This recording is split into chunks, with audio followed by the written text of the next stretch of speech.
नमस्कार विद्यार्थ्यांनो, माझं नाव माधुरी राजभर आहे. मी तुम्हाला हिंदी हा विषय शिकवणार आहे. आज विद्यालय तुमचे स्वागत करत आहे. आज जो आपल्या समोर कविता आलेल्या आहे निसर्ग वैभव यांचा हा दुसरा सीझन आहे. तर चला बघूया या सीझन मध्ये आपण काय पाहणार किंवा काय करणार आहे. तर चला बघून घ्या. बघा, इथे काय दिले आलं आहे बघा. लेटी नीली छायाएं कृष्ण रवि किरणों में गुंफित दूरोहर भांति ढाले निश्चल तरंग सी स्तंभित स्वर्ण भालगिरी सर्वप्रथम करती उषा अभिनंदन सांझ यही सोती छिप निर्जन में कर संध्या वंदन. तर याप्रमाणे इथे जे कविता दिले आहे त्यांचा अर्थ कशाप्रमाणे इथे कवित्री यांनी दिलेले आहे ते आता आपण पाहणार आहे. तर नीटप्रमाणे ऐकून घ्या. जेव्हा तुम्हाला नाही कळणार किंवा नाही समजणार आहे तेव्हा तुम्ही मला पुन्हा विचारू शकता, कळलं की नाही? हो, तर चला करून घ्या. सूर्याचे जे स्पष्ट किरण निळ्या आकाशातून सावलीतून गुंफत आहे. सूर्याचे जे किरण निळ्या आकाशातून सावलीतून गुंफत आहेत आणि असं घडलं, असं वाटलं, आपल्याला असं घडलं आहे किंवा असं वाटलेलं आहे जेव्हा पृथ्वीवर सूर्याच्या तिरकस किरण पडतात. काय होतात? जेव्हा पृथ्वीवर सूर्याच्या तिरकस किरण पडतात. जर ते खाली पडले तर ते अचल लहरीसारखे दिसतील आणि सोन्याच्या भाल्यासारखी किरण पृथ्वीवर आणि संध्याकाळच्या अस्त ते एकांत येथे कुठेतरी काय होते? लपवत आहे. तर याप्रमाणे इथे ह्या कविताचा अर्थ अशा प्रमाणे दिलेले आहेत. तर मी पुन्हा सांगत आहे, नीटप्रमाणे ऐकून घ्या. सूर्याचे जे स्पष्ट किरण निळ्या आकाशातून सावलीतून गुंफत आहेत आणि असं घडले तर असं वाटते जेव्हा पृथ्वीवर सूर्याच्या तिरकस किरण पडतात. जर ते खाली पडले तर ते अचल लहरीसारखा दिसतील आणि सोन्याच्या भाल्यासारखी किरण पृथ्वीवर आणि संध्याकाळच्या अस्तनंतर ते एकांत इथे कुठेतरी लपवलेला आहे असा वाटत आहे.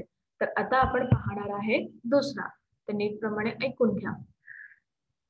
इथे बघा, अपलक तारापथ शिशिमुख का बनता लेखा दर्पण यही शेल कंधों पर सोया जगता गंत समीकरण. तर याबद्दल पुन्हा मी सांगत आहे, नीटप्रमाणे ऐकून घ्या. अपलक तारापथ शशिमुख का बनता लेखा दर्पण यही शेल कंधों पर सोया जगता गंत समीरण. तर याप्रमाणे इथे कवित्री काय दिलेले आहे? रात्री असं दिसतं की आकाशात तारे सतत चमकत असतात. काय दिसत आहे? रात्री असं दिसतं की आकाशात तारे सतत चमकत असतात आणि जणू ते चंद्राचेच आहेत. मोठा लाटाव झोपलेला हुआ समीर जागे होतो.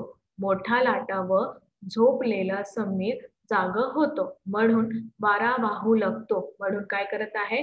वारा जे आहे ते वाहू लागत आहे किंवा कुठेतरी फिरत आहे असं आपल्याला वाटत आहे. कळलं की नाही? नीटप्रमाणे ऐकून घ्या. नाही कळलं आहे तर तुम्ही मला पुन्हा विचारू शकता. चला, मी एकदा वापस सांगत आहे, नीटप्रमाणे ऐकून घ्या. बघा, इथे काय दिलेलं आहे? रात्री असं दिसतं की आकाशात तारे सतत चमकत असतात आणि जणू ते चांद्रय खूपच छान प्रमाणे दिसत आहे. मोठा लाटावर झोपलेला हुआ समीर जाग होतो म्हणजे वारा वाहू लागतो. कळलं की नाही? हो, तर चला अजून बघून घ्या. बघा, सद्यस्फुटी सौंदर्य. नीटप्रमाणे ऐकून घ्या. संद स्फुटी सौंदर्य राशि सम्मोहन भरती बनके कितना विस्मय विचित्र भरा पर्वत जीवन में.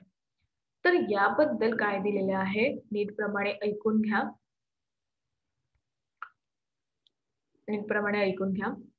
सुंदर पर्वत पाहून मनाचं मनोहर, सुंदर पर्वत पाहून मनाचं संमोहन होते.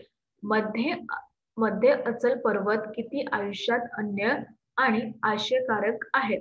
तर याबद्दल त्याने म्हणाले आहे की सुंदर पर्वत पाहून मनात खूपच सुंदर वाटत असते. कारण की जेव्हा आपण हा सुंदर मनमोहक पर्वत पाहतो त्याबद्दल आपल्याचा मनाची इच्छा आहे आणि ते आपोआप काय होते प्रकट होऊन जात आहे. कारण की त्यांच्या मनात जी इच्छा आलेली आहे त्याबद्दल त्याने कसं संमोहन केले आहे ते पण आपल्याला वाटत आहे. आणि मध्ये कुठे अचल पर्वत कोणताही आयुष्यात नाही आहे, त्याबद्दल काहीही अन्याय नाही होऊ शकता आणि अशा कार्यात बघून ते निघत आहे. कळलं की नाही? हो. तर चला अजून बघून घ्या. खग चलते फल उतर रही गिलहरिया कोंपल, वन पशु सब लगते प्रसन्न परिचित मरकत आंगन में. तर इथे मांडत आहे नीटप्रमाणे ऐकून घ्या. अर्थ पक्षी फळे खात आहे. पक्षी काय करत आहे? फळे खात आहे. गिलहरी आनंद घेत आहे. पक्षी फळे खात आहे आणि गिलहरीचे हे आनंद घेत आहे. जंगलातील सर्व प्राणी आनंदी दिसत आहे. जंगलातील सर्व प्राणी काय दिसत आहे? आनंदी दिसत आहे. प्रत्येक ओव्हानमध्ये नीलमी सारखा किंवा नीलमणी सारखा रत्नांनी भरलेले असते. असा वाटत आहे की जे अंगण आहे प्रत्येक ओव्हानातून नीलमणी सारखा रत्नांनी भरलेले आहेत. कळलं की नाही? लवकरच लवकर सांगा. परत सांगू का? नीटप्रमाणे ऐकून घ्या. पक्षी फळे खात आहे. काय आहे? पक्षी फळे खात आहे. गिलहरी आनंद घेत आहे. जगातील किंवा जंगलातील सर्व प्राणी आनंद दिसत आहे. प्रत्येक ओव्हानमध्ये नीलमणी सारखं रत्नाचं भरलेले आहेत असा प्रमाणे वाटत आहे. कळलं की नाही? लवकरच लवकर सांगा. हो. तर अजून काय आहे बघून घ्या. बघा. स्वाभाविक यदि मुझे याद आता ईश्वर इस क्षण में, जड़ जग इतना सुंदर जब, चेतन जग में क्या कारण रहता अरहर जो विस्मरण जीवन का संघर्ष. तर याप्रमाणे इथे काय म्हणाले आहे नीटप्रमाणे ऐकून घ्या. बघा. हे देवा मला माहित नाही. नीटप्रमाणे ऐकून घ्या. हे देवा मला माहित नाही या मूल जगत इतके आनंद का आहे. काय म्हणाले आहे नीटप्रमाणे ऐकून घ्या. हा देवा मला माहित नाही या मूल जगत इतके आनंद काय आहे. जर चेतन म्हणजे ईशानाचा जगाचा प्रत्येक दिवस संघर्ष करतो आणि दुःख पूर्ण होतो. तर याबद्दल हा ज्या संघर्ष आपल्याला भेटत आहे त्या संघर्ष आम्ही सामना करत आहे. त्या सामना करण्याबद्दल आपल्याला काय भेटत आहे? फक्त आपण काय करत आहे त्या संघर्षाबद्दल आपण जिंकतो. कधी कधी आपल्या जीवनातून असं येतो की त्या संघर्षमध्ये आपल्याला बाहेर कसा निघायचा नाही आपण शोधू शकतो. परंतु त्यांची परिस्थितीचा सामना करता. कारण की हा सुंदर जे जग आहे ते खूपच सुंदर आहे. परंतु या जगामध्ये काही असे लोक पण आहेत जे तुम्हाला दुःख देणार. तर त्यापेक्षा तुम्ही त्या दुःखाच्या मागे व्हायचं. कळलं? हो. तर चला अजून बघून घ्या. बघा. नीटप्रमाणे ऐकून घ्या. मनुष्य प्रकृति का करना फिर नव विश्लेषण संश्लेषण ईश्वर का प्रतिनिधि नर अभिश्रापित हो उसका जीवन लगता अपने क्षुद्र अहंता भी में सीमित केंद्रित छिन्न हो गया विश्व चेतना से मानव निश्चित. तर याबद्दल इथे काय सांगितले आहे यांनी नीटप्रमाणे ऐकून घ्या. जेव्हा तुम्हाला नाही समजणार आहे तेव्हा तुम्ही सांगणार आहे की मी पुन्हा सांगत आहे. बघा. नीटप्रमाणे ऐकून घ्यायचं आहे. एकदा मानव स्वभावाचं संश्लेषण आणि विश्लेषण करणे आवश्यक आहे.